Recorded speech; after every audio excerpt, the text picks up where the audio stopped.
I'll do this. I will give a segment. So the idea is what I'm going to do this next 5 minutes or however long it will be.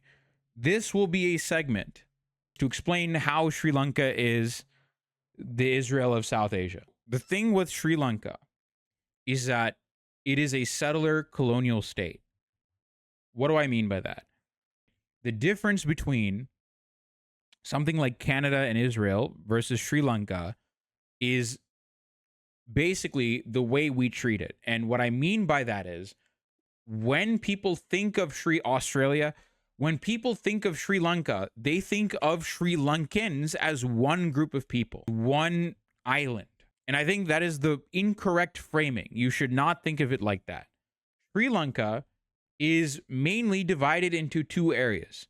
The southwest, which is basically this area, and the northeast, which is this coast, right? The northern and eastern coasts. The coastal areas are generally dominated by both the Tamils and the Muslims, especially in Ampara district, right? Ampara district, which used to be southern Badikalo district, this portion right here along the coast, it is mostly Tamil and Muslim towns.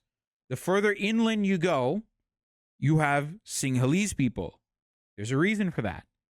It's because when D.S. Senanayake, this guy, when the first Prime Minister of Sri Lanka, Don Stephen Senanayake, was basically appointed as Prime Minister, and once Sri Lanka became a Commonwealth realm, he immediately started colonizing the southeast. This entire portion from here, basically from here all the way down here, this entire thing used to be Badikalo district. But then what happened was D.S. Senanayake, and then basically after him, it was Dudley Senanayake, then it was John Kotelawala, and then after that, the fourth prime minister was Solomon West Ridgeway D.S. Bandaranaike, SWRD. These four guys, these first four prime ministers, right, including Vijayananda Dahanaike, these first five prime ministers kept flooding this Oya Valley over the course of over a decade. And what happened is, in 1961, this district, so what was then Badikalo district, these two were both Badikalo at one point, were considered to be Badikalo district. In 1961, under Sirimavo Bandaranaike, who's the wife of SWRD, under her administration, Ampara, this new district, was cleaved from Badikalo district. If we look at Ampara district's demographics, magically, the second largest ethnic group of Ampara district is Sinhalese. Magically, this new Ampara district, the second largest ethnic group in Ampara district is Sinhalese. Magically, somehow. And now what we're also seeing is there's a decline in the Muslim population as well. They're becoming less and less of a share of this particular region because, again, it's part of colonization. And you're seeing the Sinhalese population rise. And at some point, if trends keep going, Ampara district is going to be a Sinhalese province. Muslims and Tamils will become minorities in their own land because of Sinhalese ethnic colonization. Now, when Ampara district was cleaved from Badikalo district, this city, it was named after this city, Ampara. It was named after this city inland, this inland city called Ampara, which was actually nothing. It was completely nothing. Before this colonization scheme, it didn't exist. But magically, somehow, this city was built from nothing. And it was built specifically to house the completely Sinhalese Oya dam workers.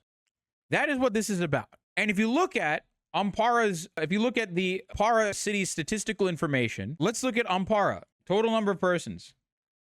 Okay, Ampara. This is the number, this is the amount of the Sinhalese population. This is the Sinhalese population of Ampara. This is the total number of people in Ampara. Oh, look, it's still 99% Sinhalese. It's Ampara city, the capital of Ampara district, magically 99% Sinhalese. How did that happen? This is a portion of Sri Lanka's history that never gets talked about. This does not ever get talked about, even within the Tamil community. Even a lot of Tamils don't even know this. They don't know this. Most people that are familiar with the Tamil genocide know all what happened in 2009. They also, if they know anything, they might know about the 1958 pogroms, the 1956 pogroms, 1979 pogroms, and Black July. They might also know the burning of the Jaffna Library, and they might know the World Tamil Conference attacks. They might know that, but they don't know this. A lot of people don't know this. A lot of people don't know this shit. And the reason people don't know this is because, unlike Palestine, unlike Israel, most people have treated basically this region, this entire island, as belonging to Sri Lanka, the Sri Lankan state, right? This entire island officially belongs to the Sri Lankan state by law, right? By international law, all of this belongs to the Sri Lankan state. And it is the Sri Lankan states legally, it is legally the Sri Lankan states to do with it as it pleases. So there is no recognition for a separate, multi-ethnic, pluricentric Elam. That is not a thing. It does. So that is why these colonization schemes fell under the radar for so long. Yes, the world officially recognizes this island. They basically implicitly say Sri Lanka is the Sinhalese island. And that is the basic understanding of Sri Lanka. Most Sri Lankans generally think, no, this is Sinhalese island. What do you think? What do you mean? Sri Lankans will generally think, no, this island belongs to us. It does not belong to the Tamils. Tamils are Dravidian invaders. So then more similar to Jim Crow apartheid because it's not a separate state. No, it is a carbon copy of Israel. It is identical to Israel. The only difference is that the world did not recognize it as a separate state. The conditions of the Tamils, it is not like this is their native land that is being stolen by Sinhalese settlers. It is their native land. The Tamils and the Muslims' native land is being stolen by Sinhalese settlers. That is a fact. They're being stolen. The native land of the Tamils and Muslims is being stolen by the Sinhalese. That is a fact. So are the Sinhalese indigenous? Where do they come from? No. Neither the Tamils, Muslims, nor Sinhalese are indigenous to the island. None of them are. The Vedas are the only indigenous people left. But the Tamils and the Sinhalese have been living on their respective parts of the island for long enough where it's basically also theirs. The Sinhalese are most definitely not indigenous. The Mahavamsa literally tells how the Sinhalese got to the island from India. Sorry, could you explain why Iram needs a two-state as opposed to a single state with Palestine? We are seeing the single-state solution. That's the problem. That's the problem. The problem is the single-state solution. No. Dip. That's the problem you're not understanding. What we have is the single-state solution now. That is what we have. And that is the problem. The problem is that there is exactly one state that governs the entire island. That is the problem. They're getting away with these colonization schemes because they're able to do it under one state. They're able to do it under one unitary state.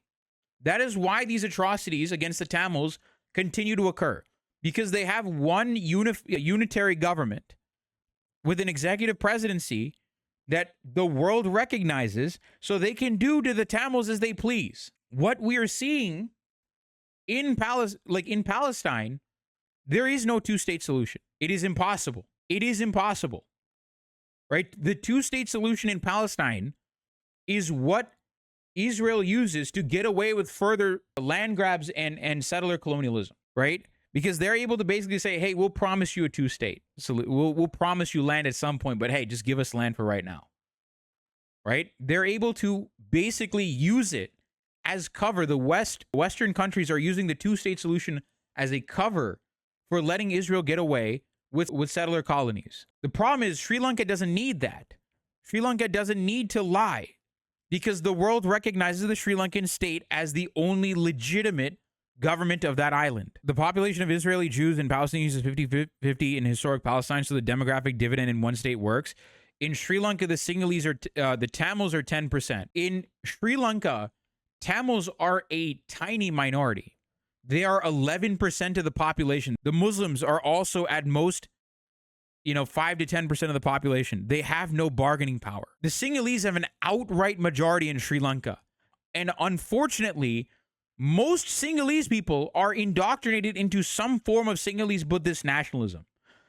Sri Lanka has reached a point where even the idea of having independent legislatures at the state level or at the provincial level is not an option. Like, they're calling that fake promises. Think about that for a second. People like Anura Kumar Dissanayake and Namal Rajapaksa, these candidates are straight up telling the Tamils and Muslims that devolution is a false promise. We, unlike the other liberal candidates, unlike the SJB, unlike Ranil Wickremesinghe, we won't give you a false promise of devolution of power. We won't give you the false promise of rights. They're calling basic human rights a false promise. That is the level of depravity we've reached in Sri Lanka. So, in addition to the Galoya project, the DS Senanayake administration also started colonizing Trincomalee district. Now, why Trincomalee? Like I said, Trincomalee is home to one of the deepest natural harbors in the world. So Trincomalee is a vital city for both trade and for the Navy, for armies, for the military. It's a vital city because it allows militaries and merchants to dock whatever kind of ship that they want in Trincomalee. So the Sri Lankan state wants to capitalize on Trincomalee. So they also started colonizing this particular area. So you have this particular region, you have Morawewa South, Kitulua. You have these particular Sri Mangalapura, right? Suryapura, Sinipura. You have all of these particular regions that were colonized by the Sinhalese near Kandalai. So they started colonizing this particular region as well after they launched the Galoya colonization. The Kandalai region, right? The government began the Kandalai colonization scheme where Sinhalese from outside the district were settled. This was followed by the Alai scheme in the early 1950s and the Morawewa scheme in the 1960s. The Kandalai tank originally irrigated the paddy fields belonging to Tamlagamamam and Kania farmers. This was augmented to bring in thousands of Sinhalese from outside the district. The magnitude of the impact of this colonization could be seen from the fact that the entire Kandalai AGA's division formed only a village headsman, presently in Grama Sevaka's officers division, in the then Tamlagamam AGA's division in the early 1900s. One Grama Sevaka's officers division has been made an AGA's division with 23 Grama Sevaka's officers divisions in consequence of the colonization scheme. It is estimated that about 40,000 of the present Sinhalese population of 86,000 in the district came in as a result of the Kandalai colonization scheme. It accounts for about 46% of the Sinhalese population. The Alai scheme began by constructing an anicut across the Verugal River. So the Alai scheme is like right about here. A tributary of the Maha Ganga. This entire region that received irrigation water from this scheme was called the Kotiyar AGA's division. Kotiyar was also called Kotiyar Puram. Several new Sinhalese villages have sprung up, swallowing many ancient Tamil villages consequent to the Alai irrigation scheme. The AGA's division of Seruvilla is located at Serunavara, which is originally called Aripe. The old village of Kallar is now called Somapura. The Tamil village of Neelapalai is now called Neelapola. Part of Punagar is now called Mahindapura. Tirumangalai is now called Sri Mangalagama. Hiwate, Lankapatuna, and Pulastigama are some of the other new Sinhalese villages in the present Seruvilla's AGA's division. This AGA's division has a population of 20,187 with 17 Grama Sevaka officers divisions. It could be said that 99% of the nearly 12,000 Sinhalese living in this division were outsiders colonized by the government. Morawewa, this particular region, Morawewa is the Sinhalese translation of the Tamil word Mudali Kulam.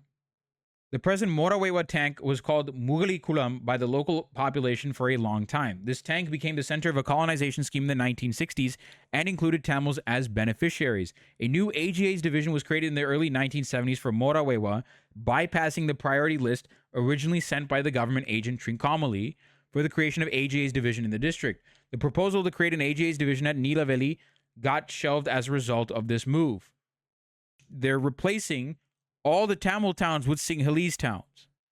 This is settler colonization that we're seeing, that we've seen. So these are the colonization schemes that started in the 40s and 50s. As soon as Sri Lanka became a Commonwealth realm, the Alai scheme, the Kandalai scheme, the Morawewa scheme, and the Galoya scheme were launched, right? But in the 1960s, Sirimava Bandaranayake launched something called the Maha scheme, the Maha Development Program. Basically, the Maha Development Program basically said there are particular zones in Sri Lanka. So in the southwest, in what is basically Colombo in the core of the southwest, those are wet zones where irrigation is very good. Then there's an intermediate zone, which is just outside of Colombo, right? And slightly gets further out. And the northeastern, the rest of the island, this particular region, are dry zones. And in particular, there are two regions, System L and System B. System L is in northern province in Mullaithiva district, right? Mostly Tamil, right? And System B, which is in Badikalo district, right? Which is divided into System B left bank, System B right bank, right? These two systems were systems that were outlined for irrigation by the Sri Lankan state. The real reason that they, outlined those two particular regions is that they are majority Tamil regions. They're majority Tamil and majority Muslim regions. The above comment is why I'm surprised Arun said there won't be another Tamil militancy again, because what is the point then for an independent Elam? You do not understand. The political space for Tamil militancy has closed already. It's over. They fought a war. The militants got crushed. It's over. There's no, I mean, if a militancy pops up as a result of newfound awareness of what the Sri Lankan government is doing, and, there was international support for the militants, then maybe it's possible. But the realistic answer is that militancy is not happening again. People even the Tamils living in the Northeast don't want another war. They don't. And they never wanted a war in the first place. It's not like the Tamils of the Northeast wanted a war in the first place. They weren't like just demanding people, fight. It wasn't like they just were fighting a war against a state backed by every major power for fun. No. The militancy happened because of extremely dire political conditions, plus the fact that they thought they could do something about it. The idea that things can be done about the current political situation for the Tamils, that idea has completely been wiped. It's gone. The Tamil community overall has already moved on to just, hey, let's remember what happened. Not, hey, let's try and get people's eyes on this. Because the UN and everyone had an opportunity to look at what happened critically, what Sri Lanka did critically in 2009. And what happened? The UN they outright ignored the Tamils. So the reason that I say that the Tamil militancy is dead in the water, and I'm not saying like, oh, base Tamil militancy. I'm just giving my objective analysis of the situation, right? No one wants war if the conditions that led to the war in the first place are staying the same. The idea that a new generation of violence won't happen seems odd to me looking from the outside. No. Ill-tamed. Here's the thing you're not understanding. When you have this level of consensus on who is the legitimate government in Sri Lanka, you're fighting the entire world. You're fighting the entire world at this point. You can only do so much is what I'm saying. You are fighting the entire world at this point. Even the PLO and PFLP that trained the Tamil militants to begin with are now supporting the Sri Lankan government. When you have this much of a consensus, that is also contributing to the political conditions. This level of consensus is also part of the political conditions that you have to analyze.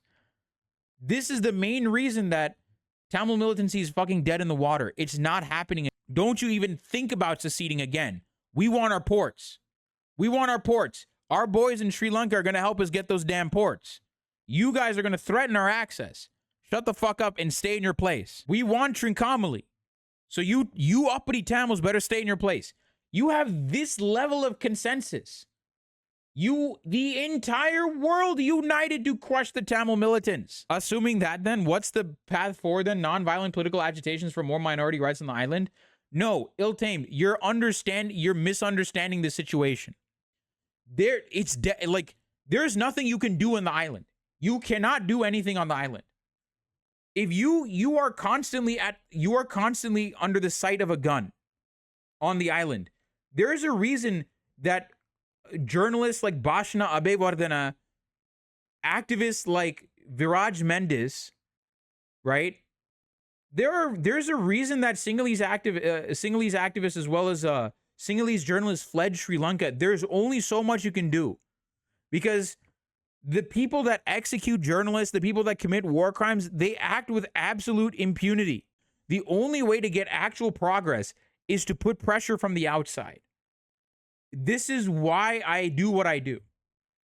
You guys are talking about how useless the American elections are, right? Gremlo, Hassan, Brett, Mike from PA, they're talking about how much of a dead end the American elections are. You're choosing between 99% Hitler and 100% Hitler. Here, you're choosing between 99.5% Hitler, 99.95% Hitler versus 99.96% versus 99.97% versus 99.98% versus 99.99% versus 100%. That's what you're choosing. So getting back to the Maha Valley development program. So the Maha Valley development program outlines several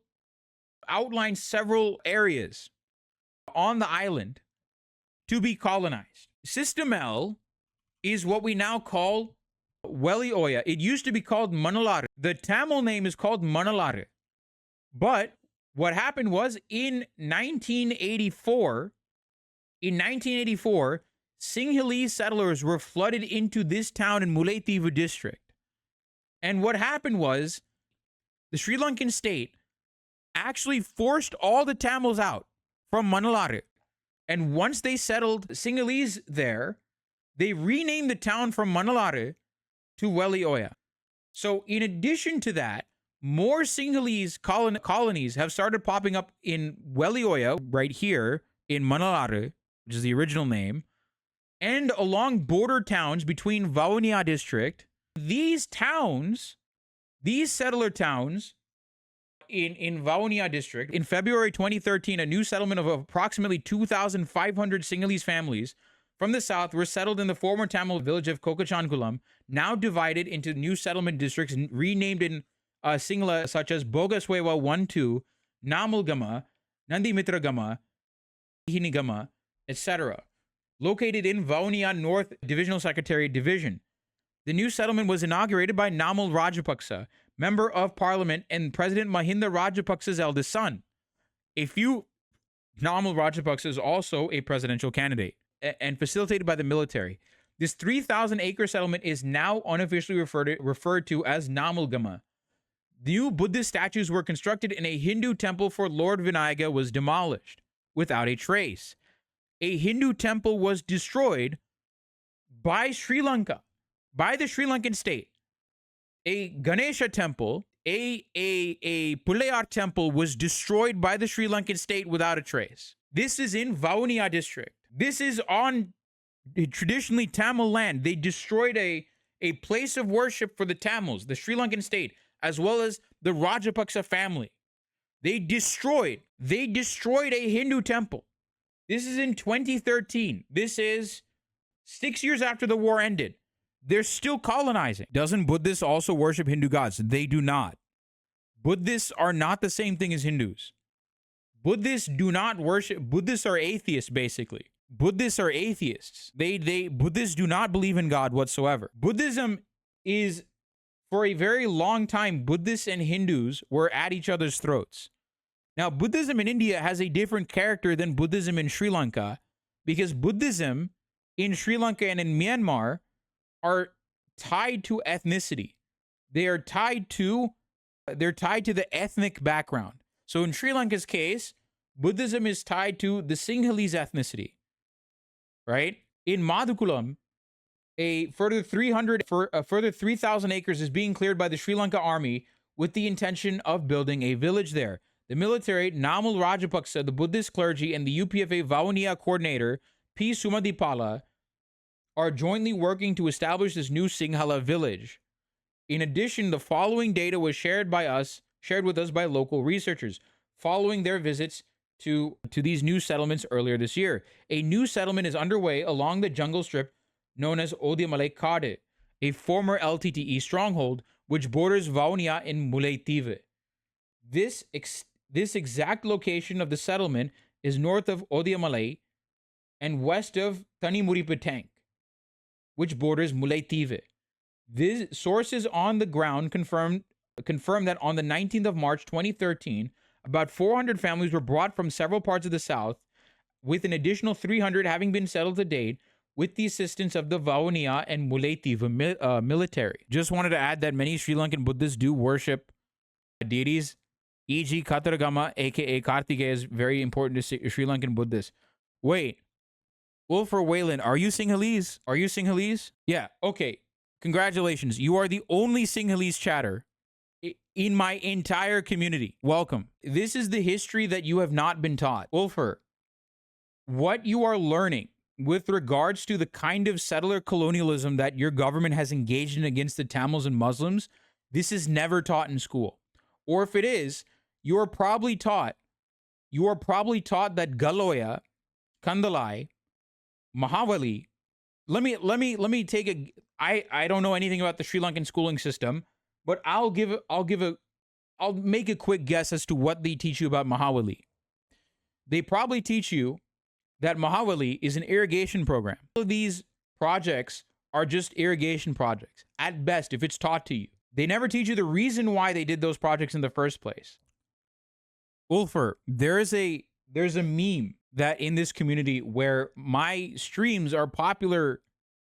Well, a lot of people from all over the region, all over the Indian subcontinent, watch my stream except for Sri Lankans. Sri Lankans are the only exception to that rule.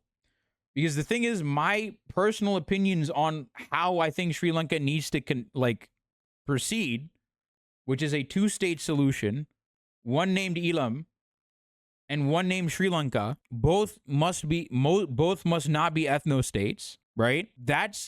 My idea for a separate Elam is not popular within Sri Lanka. It is deeply unpopular within the South, which is why most Sri Lankans do not like my streams. If they watch my streams, they immediately hate what I have to say. But there's a reason I'm saying this can't go on forever. There's a particular reason, and I'm showing you why this can't go on like this. There needs to be a two-state solution. Because the very reason for the war hasn't ever been addressed. It's these settler colonies that the government has been engaging in against the Tamils and Muslims. This has never been addressed. But I'm glad that you're in here learning, because this is stuff that's not taught. This is stuff that's not taught to Sri Lankans. I said no ethno-states. I don't want ethno-states. The reason I say Yiram instead of Thamariram is because Muslims have also been part of the fabric of the Northeast. And to say that they are, Tamils is wrong. They're not Tamils. They have specifically chosen to not identify as Tamils, and to enforce a Tamil identity on them is wrong, right? And on top of that, it's not just the Tamils and Muslims that claim that as their native land. The Veda people, the Vada people, also, that's their land first and foremost. And you also have Telugus that are part of the fabric of the Northeast.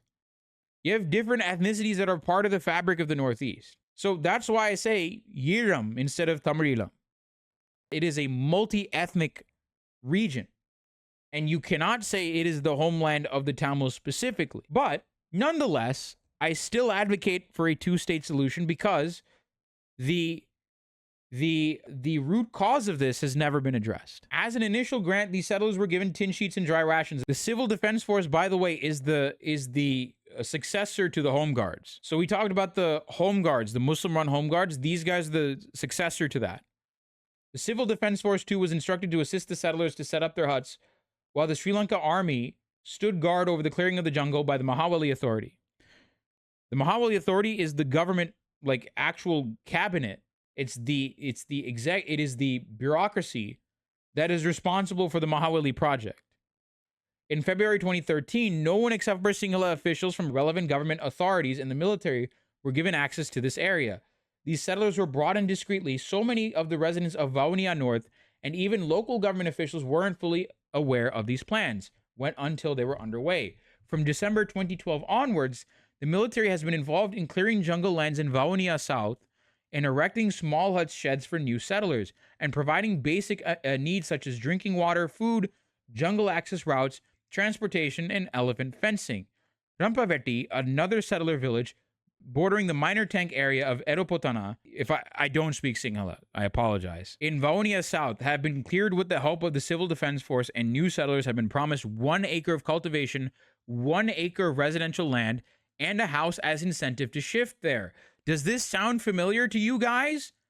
Rampavetti, another settler village bordering the minor tank village of Eropotana in Vaunia South, has been cleared with the help of the Civil Defense Force, and new settlers have been promised 1 acre of cultivation, 1 acre of residential land, and a house as an incentive to shift there. Does this sound familiar to you guys? It should. This should sound familiar to you guys. This is exactly what Israel has been doing in the West Bank. The Sri Lankan government is now doing it in Vaunia province. When I say Sri Lanka is the Israel of South Asia, this is what I mean. It isn't just that, both countries set up no fire zones and they immediately bombed into them. It's not that both got independence in 1948. It's not that both became separate territories in 1948. It's not just that they are committing a genocide against a minority ethnic group. I am saying that both Sri Lanka and Israel are their state structures are settler colonial states. They are settler colonial states down to the T. They are identical to one another. The underlying root structure of Israel and Sri Lanka are the same. Both Sri Lanka and Israel they are settler colonial states. Now, there's a particular reason they're setting up Buddhist viharas in the Northeast. They set up these Buddhist worship places because part of the messaging is that this is what the Buddha wants. The Buddha wants you to conquer these heathen lands. That is part of the messaging, if that makes perfect sense. Activists on the ground that the Reawakening Project, they call it, implemented by the Ministry of Economic Development to support and restore war and flood-affected communities within the North and East, is utilizing its funds and resources towards settling outside communities within their land. Once again, Member of Parliament Namal Rajapaksa inaugurated the settlement and officially declared open the settlement on February 11th, 2013. The villagers were also provided with 300 bicycles, mosquito nets, and fishing nets for inland fishermen, and more than 1,000 coconut plants. TNA MP for the Vanni, which is Vaunia district, remarked, the resettlement process is still far from being complete, as people still don't have houses and livelihoods, etc. The approximately 10,000 acres in Chettikulam that comprise the Menik Farm internal displacement camp, which is another Menik Farm. Menik Farm is literally the place where they corralled the Tamils during the final stages of the war. It's an internment camp. It was a concentration camp, basically. They corralled a bunch of Tamils there and raped them. Is now under military control. 20 residents of the area who have deeds that were given to them during the time of the British have been evicted by the military, as they require the people's lands to expand their military camp. There is 1 soldier per every 1/2 acre land in Vaunia, and the military, under the direction of the Secretary to the Ministry of Defense, Gotabaya Rajapaksa, this guy should sound familiar, Gotabaya Rajapaksa, is pursuing a systematic agenda to occupy people's permits and private land. So we talked about colonization starting in the 1950s, starting in the 1940s. This is in 2013. Furthermore, many of the government officials in Vaunia are Sinhala and do not know much about the area or the language, which is creating more animosity amongst the communities. Approximately 3,000 families have already been settled in Vaunia, with plans to settle more, he said. Residents in Bharatipuram have also suffered intimidation by Minister Rishad Badiuddin, supported by local police and security forces, aimed at forcing them to leave their lands that they have been settled in since 1977. Okay, you're probably wondering why this is not a Sinhala name, is it? Rishad Badiuddin, this is a Muslim name, right? This is an Arabic name, right? What the hell is going on here? There are some Muslims that are arms of the state. Not all of them, not all by any stretch of the measure, but there are some Muslims that are informants for the government because they speak Tamil. The legal category, Sri Lankan Moors, they speak Tamil at home. Their home language is Tamil. So they've been used as informants against the Tamils, right, by the government. A group of residents from Bharatipuram, we are made to leave our homes in the hill country, Matale Nuaraliya Haton, during the breakout of the 1977 anti-Tamil riots when our houses were burned. 1977 pogroms, not 1979. As we lived in the plantations, we never owned our own land, so we came to Vaunia and built a new life for ourselves from scratch. We cleared 660 acres of jungle land, and approximately 263 families, 1,000 individuals, took up residence here in Bharatipuram. Since then, we've been voting here, our children were born here, have NICs registered here, and they have schooled here. We've built wells and houses and lived here quite happily.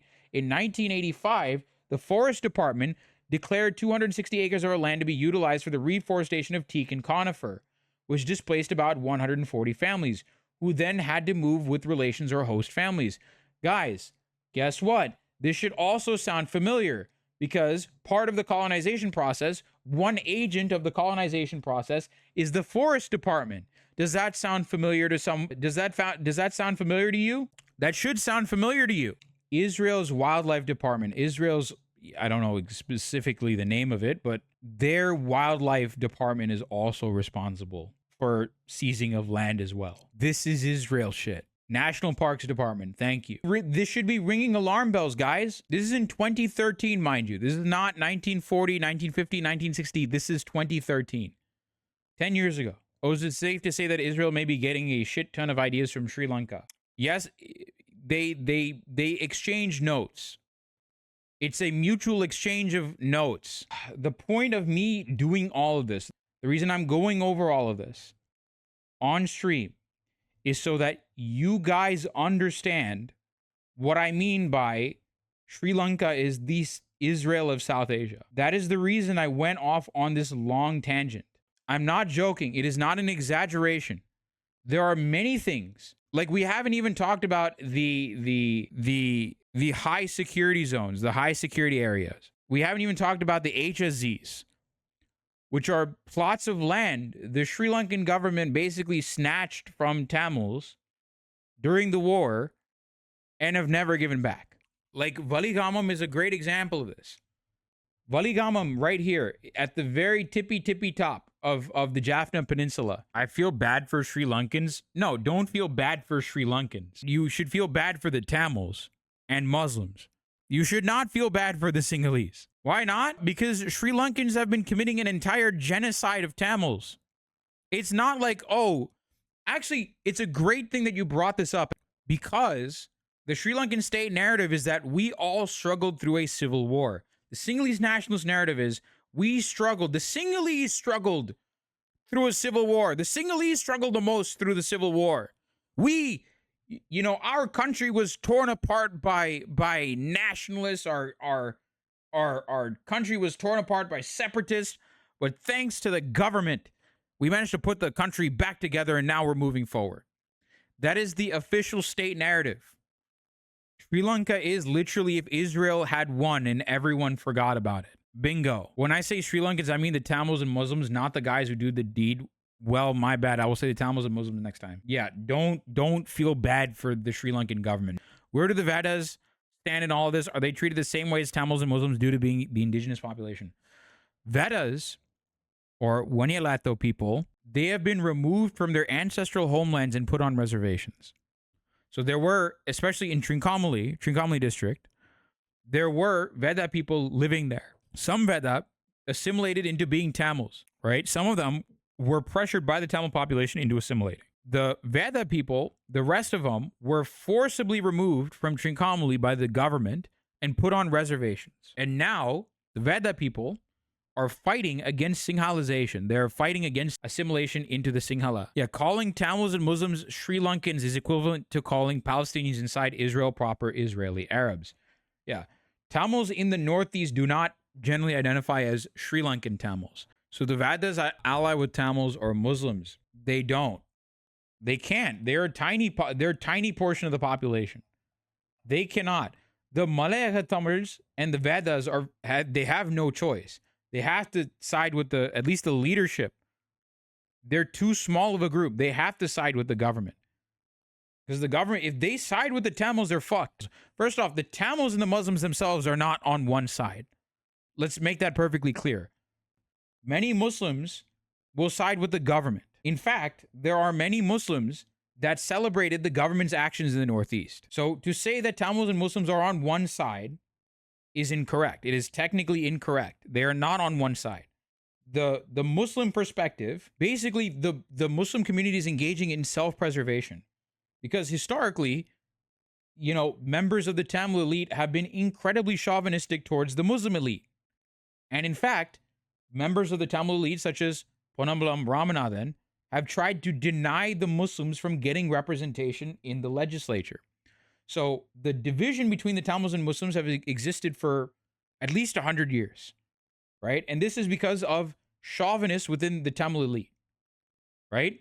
This is because the, figures like Arumugha Navalar had originally entwined the Tamil identity. He had mixed the Tamil identity with Hinduism, with Brahmanism. So what happened was that divide was drawn over 100 years ago. Muslims don't identify as Tamils, even though they speak Tamil, because they wanted to differentiate themselves from the Tamils. They wanted to differentiate themselves from the Tamils because if they didn't say, hey, we are Muslims, we identify with our religion first, right? The Muslim community of Sri Lanka would be basically near indistinguishable from the Tamils. A friend of mine, Fazil, who is a Colombo Muslim, but now, he identifies as a Tamil now in Canada. He said he tried to explain to outsiders in India and in Malaysia that he wasn't Tamil, that he was Muslim. And everyone in Malaysia basically said, what the fuck's wrong with you? So the Muslims and Tamils are not one group. The reason I say Muslims and Tamils are one group is because they both have suffered colonization. They have both suffered ethnic pogroms by the Sri Lankan state. So there is a common cause for unification. And I am hoping by including Muslims as part of this entire conversation and making sure that people listen to what the Muslims want, right? Because as things are right now, things are dead in the water. That's the reason I say Tamils and Muslims need to unite. Because they both have a similar enemy. They both have a similar enemy. And if they continue to stay this way as they are right now, then they're both going to be overrun by Sinhalese. They're both going to be overrun by Sinhalese nationalists. And again, what did Cy Raider say? Cy Raider, yes, it's not right. It's been for a very long time. The Home Guard and LTT, yeah. The Muslim-run Home Guard committed war crimes against Tamils, and the LTTE ethnically cleansed Muslims from the north. It's like the problem is that the actions of the LTTE and the Home Guards have completely divided the two communities. Isn't one of Saif's mods from Sri Lanka too? I think he lives there. That might be why. If he's from Sri Lanka, then that might be why he doesn't like me bringing up Elam. Yes, the LTTE glazing from Tamil nationalists might also make the Muslims not want to associate with the Tamils. Yeah, because unfortunately, there is a problem within the Tamil community where, like, whatever your opinions on the LTTE, it's obvious that the LTTE means something to the Tamil community because they were the last remaining group of people that were fighting for the Tamils, right? They're the last group of people that were fighting. So it's understandable that the Tamil community glazes them. What's not okay is the complete hand washing. What isn't okay is the complete hand washing of the LTTE's crimes against Muslims. It is not okay. Where did the Sinhalese originate from if they are not indigenous to Sri Lanka? Bengal region. They came from Bengal originally, which imagine if, Sinhalese dude went to Bengal and was like, my brother. And then they went to like Bangladesh and Bangladeshis were like, no, fuck off. What do you mean? Sorry, we didn't send our best. But the Tamils are also the invaders. We don't know how long the Tamils have been there for. The Sinhalese, we have a pretty good idea of when they came to the island. The thing is with the Tamils, we don't know. And the reason we don't know for sure is Tamil Nadu's right fucking there.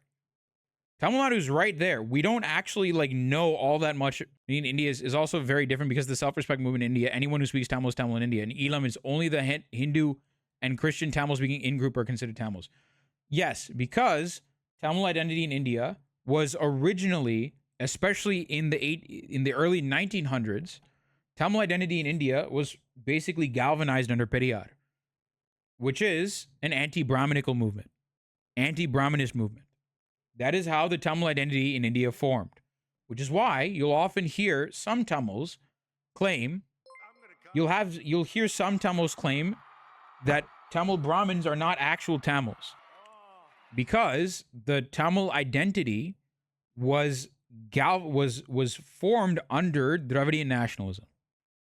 It was inculcated under that political movement. Whereas in Sri Lanka, it was the opposite. The very thing that the Tamil identity was, the Dravidian nationalists were opposing in India, forms the very underpinnings of the Tamil identity in Elam. Yeah, maybe we would learn more about the Tamil history on the fucking island of Ceylon if they didn't burn the damn library. I wish we had more people in here when I was explaining this, but I guess we have to put it out on YouTube. I don't think we have a choice but to put it out on YouTube, I suppose. I don't know. I'm really fucking tired with Sri Lankan politics. Because it's an exhausting exercise in futility. It's the tale of Sisyphus. That's what this is. Because you move the boulder up a little bit and then it comes down. You move the boulder up a little bit, it comes down again. Are there resources you recommend that describes the current Sri Lankan economic situation and how it intersects with the different religious and ethnic struggles? I would not, first I would recommend you look at because if you approach it from an even talking about the Sri Lankan economic crisis is they've basically buried all of this history. When people were going on about the economic crisis, right? They did not mention the war crimes that the Rajapaksas committed. Not a single person, not a single major outlet, when they were covering the economic crisis, mentioned the war crimes that the Rajapaksas committed back in 2009. Not a single person.